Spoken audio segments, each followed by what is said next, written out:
یہ وہ بابرکت شب رحمت ہے، شب نور ہے، جس کے دامن میں اتنی برکتیں ہیں کہ کوئی محروم نہیں رہتا۔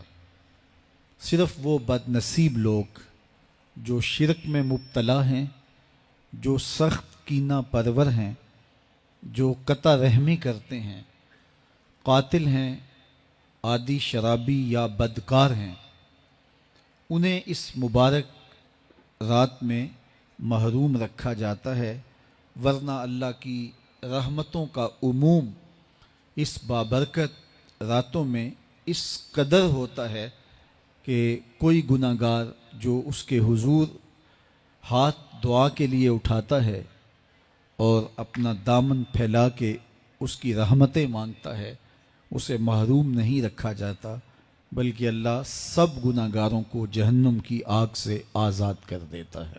قرآن مجید میں ایک مقام دیکھیے کتنا دل آویز ہے۔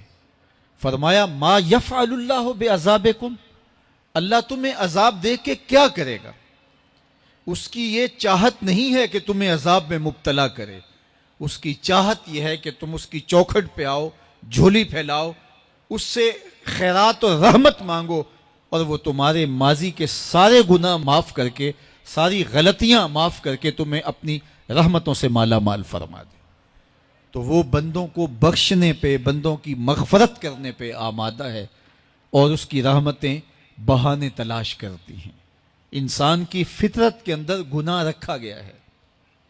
آگ، ہوا، مٹی، پانی، یہ ان چار چیزوں کا مرکب ہے۔ اس کے جو عناصر ہیں اس میں کبھی اعتدال قائم نہیں رہتا، اور اس سے گناہ سرزد ہو جاتے ہیں۔ گناہ کرنے کے بعد بندے کا اس گناہ پہ اصرار کرنا، اڑ جانا، ضد کرنا، توبہ نہ کرنا اللہ کو یہ پسند نہیں۔ لیکن اگر اس سے گناہ سرزد ہو جائے تو پھر وہ توبہ کر لے تو اللہ کو یہ بہت زیادہ پسند ہے۔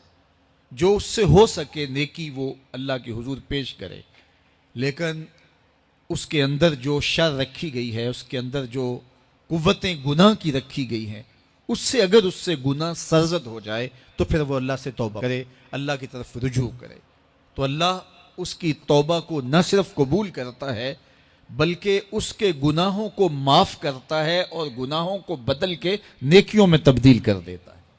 جب گناہ نیکیوں میں تبدیل ہو گئے تو جتنا بڑا گناہ گار تھا اتنا بڑا نیکوکار ہو گیا۔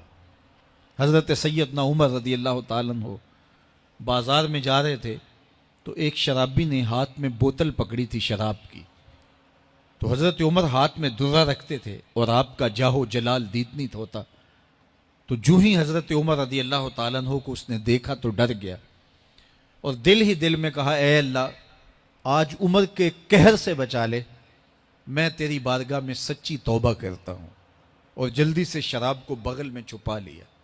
اتنے میں حضرت عمر سر پہ پہنچ گئے اور گرج کر کڑک کے کہا کہ یہ تیری بغل میں کیا ہے؟ چونکہ اس کو بوتل چھپاتے دیکھا تھا تو وہ ڈر گیا، اور ڈرتے ڈرتے کہنے لگا حضرت یہ سرکہ ہے۔ اب تھی تو شراب، لیکن ڈرتے ہوئے بولا حضرت سرکہ ہے۔ تو حضرت عمر نے کہا نکال۔ جب نکالا تو شراب نہیں تھی، واقعی سرکہ بن چکا تھا۔ تو جب اللہ کے حضور کوئی توبہ کرتا ہے، اللہ اس کے گناہوں کو بدل کے نیکیوں میں تبدیل کر دیتا ہے۔ حدیث پاک میں آتا ہے کہ قیامت کے دن اللہ ایک شخص کو کہے گا کہ اپنا نامہ اعمال پڑھ، تو وہ نامہ اعمال پڑھنے لگ جائے گا۔ تو نامہ اعمال کے اندر چھوٹے گناہ بھی ہوں گے، بڑے گناہ بھی ہوں گے، تو اللہ سے حیا کرتے ہوئے، شرم کرتے ہوئے وہ بڑے بڑے گناہوں کو چھوڑتا جائے گا اور چھوٹے چھوٹے گناہوں کو پڑھتا رہے گا۔ جب وہ سارے گناہ پڑھ چکے گا اور کتاب ختم ہوگی تو اللہ تعالیٰ اسے فرمائے گا میرے بندے تو نے یہ جتنے گناہ پڑھے ہیں میں نے سب کو بدل کے نیکیوں میں تبدیل کر دیا۔ تو بندہ کہے گا اللہ ابھی تو میرے بڑے بڑے گناہ رہتے ہیں جو میں نے پڑھے ہی نہیں۔ فَضَحِكَ النَّبِيُّ حَتَّى بَدَتْ أَنْيَابُهُ، حضور جب یہ بیان فرما رہے تھے تو حضور اتنا مسکرائے کہ صحابہ نے حضور کی داڑھیں دیکھ لی۔ تو پہلے وہ بڑے بڑے گناہ چھوڑے جا رہا تھا، لیکن جب اللہ فرمائے گا کہ میں تیرے گناہوں کو بدل کے نیکیوں میں تبدیل کر دیا تو وہ کہے گا ابھی تو بڑے بڑے گناہ رہتے جو میں نے ابھی پڑھے ہی نہیں.